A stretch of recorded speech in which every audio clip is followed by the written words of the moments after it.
Movie inaanza, anaonekana jamaa fulani anaitwa John anapiga mazoezi asubuhi na mapema ili mwili usikae kizembe. Da, ametrend huyu jamaa. Okay, tuendelee. 1, 2, 3. Mchezo wetu kamaliza, akachukua vilago vyake nini, uko na dance kaingia ndani anataka kutafuta msosi, da akakuta hamna, kaenda kumcheki mama yake.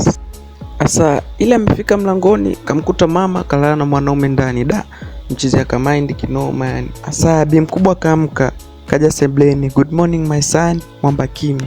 Mwamba akauliza, bado yupo hapa? Nani? Huyo boyfriend wako hana jina sio? Sijali kama ana jina au hana jina. Ameanza lini kulala hapa nyumbani? Tulitoka jana usiku na tukachelewa kurudi, hivyo nikamwambia lale hapa nyumbani. Alafu sioni kama kuna hayo mambo, achana nayo. Hata kama so lazima awepo humu ndani.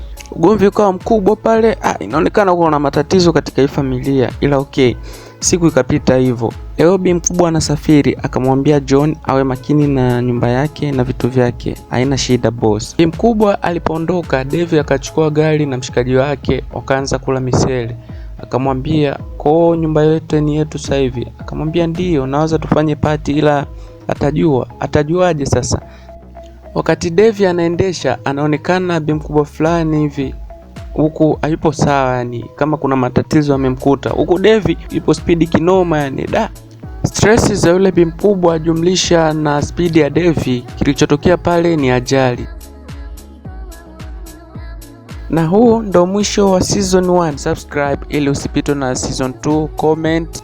Hii ni Zero Recap TV.